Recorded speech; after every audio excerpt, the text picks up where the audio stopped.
Me? I got to come after 5 voices. Tonight is anointing in the building.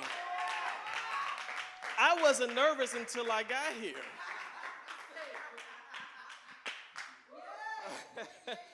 And he gave me 2. I got 2.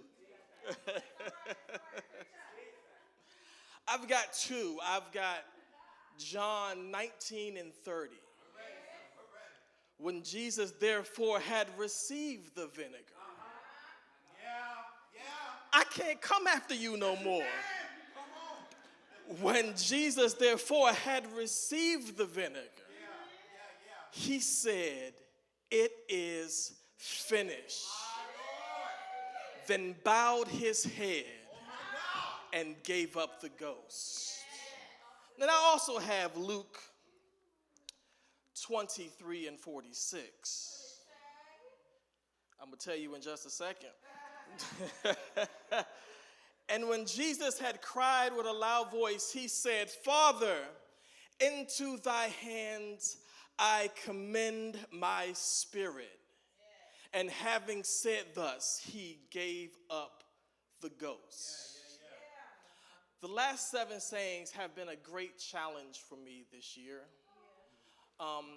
And every year is a challenge for me because I'm always like, we're doing the same thing over and over. Not again. This is killing me. And they tell me that the definition of insanity is doing the same thing over and over and expecting a different result. That is quite literally not the definition of insanity. It's actually Einstein's quirky little way of explaining a complex thing called, he was defining quantum theory. Quantum theory means if I do the same thing 4 times and get the exact same result, if I did it the 5th time, I'd have to be insane to think I was getting a different result on the 5th time. But quantum theory is only relevant sometimes. It makes sense in scenarios that have variables, that don't have variables, but only have constants. See, if I go to the soil and I plant an apple seed, and another apple seed, I can guarantee you that oranges will never grow. Why is that? Because an apple seed cannot yield an orange. It is a constant.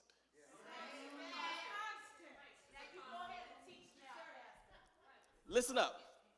Your dog ain't never gonna have a kitten. And your cat ain't never gonna bark. It just doesn't work that way. They are constants. They are not variables. Therefore, in these scenarios, quantum theory applies. However, if you were told to roll the dice 4 times and you got a 6 each of those 4 times, there is no guarantee that the 5th time you will also get a 6.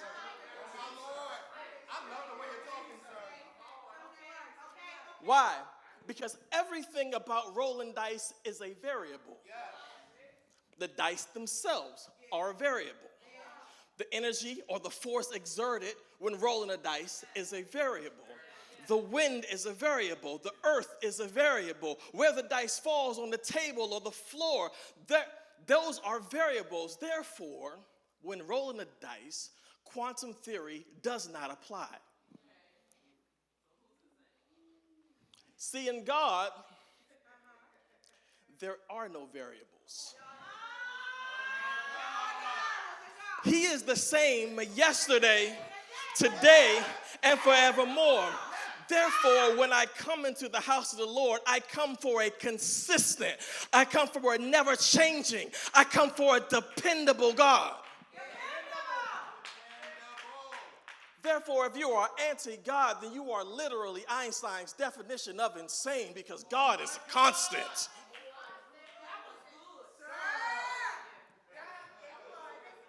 However, the variable is me.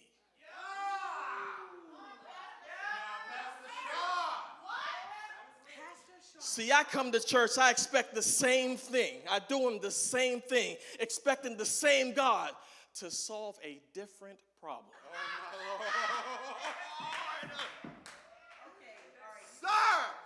It is in the context of God's consistency and humans' variability, birthed out of my personal challenge to contend with insanity, that I will extract a truth out of these two sayings. John 19 and Luke 23:46 are different accounts of the same moment. I love the way you eased into this. Oh my God. Different vantage points of the same event. The moment before Jesus bowed his head and died. In this moment, Jesus did something that he does several times throughout his life. He takes the variable of the nature of human experience, and he partners it with the consistent nature of God.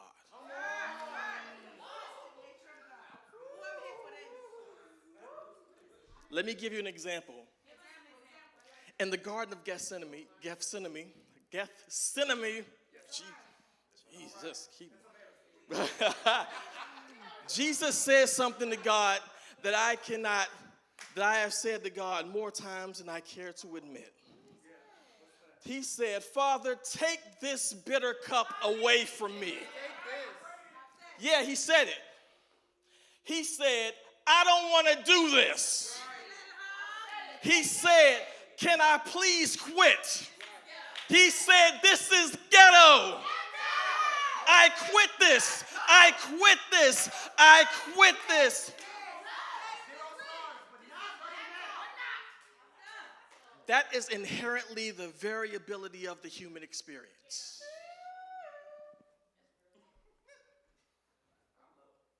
But then he turned back around and said, but not my will, but thy will. What is he doing? He's taking his human experience and he's partnering it with a consistency of God. He's taking his human experience and he's partnering it with the consistency of God. See, his death wasn't what the people around him thought it was.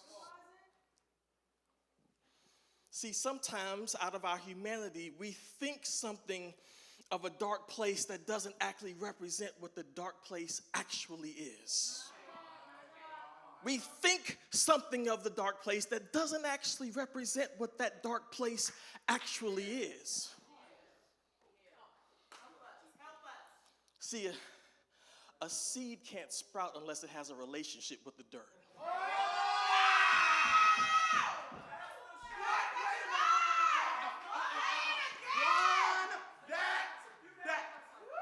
A seed cannot sprout unless it has a relationship with the dirt.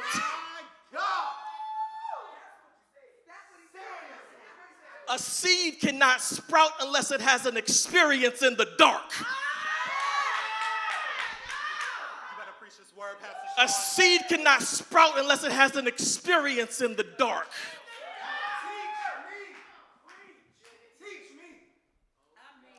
A seed cannot sprout unless it knows what it means to be buried.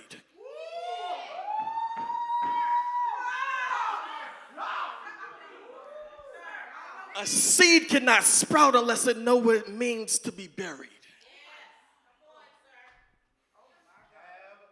A seed has just got to trust that a sun it cannot see, because of its position underground, is going to feed him through a process of photosynthesis that it likely does not understand.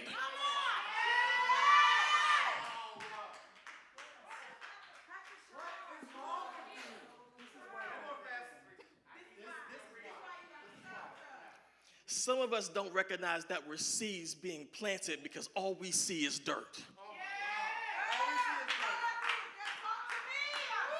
We've seen the tragedies that we've gone through. We've seen the traumas that we've experienced. We've seen the grief we had to endure. We've seen the hurt we had to live through. Some of us can't sprout because we're too focused on the dirt.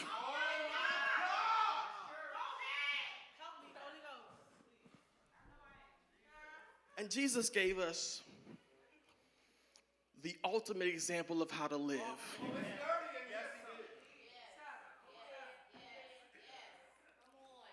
Because he said, I submit my spirit even though I'm headed to the dirt. Oh my.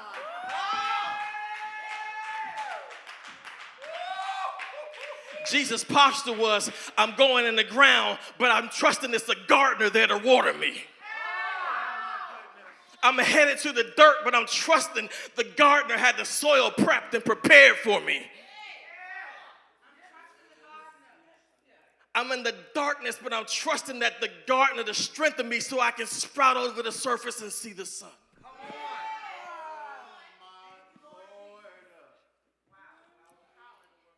The dirt has a purpose, but being submerged in it is just temporary.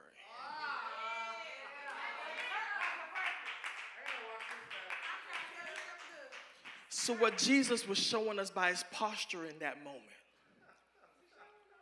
that no matter what dirt you face, you get through it by leaning to the consistency of the Father.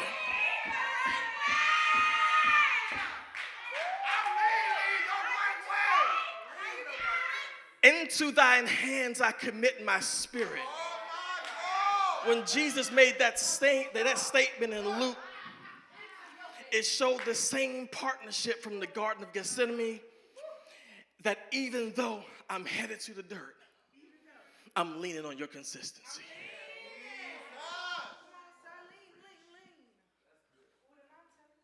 And what we'll find in our lives is that we will always have a connection with our dirt.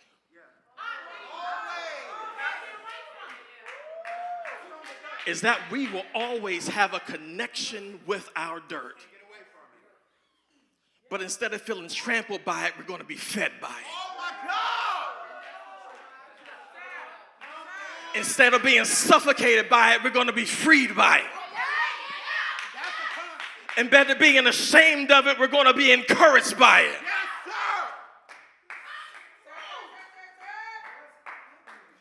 And since chronologically John comes after Luke, I can hypothetically assert that what Jesus said in John may have come after what Jesus said in Luke. And if that be the case, I can say it like this. Once I have submitted myself and committed my spirit to the Father, knowing that the Father is consistent, I can look at the dirt and say, it is finished, because I win before I begin.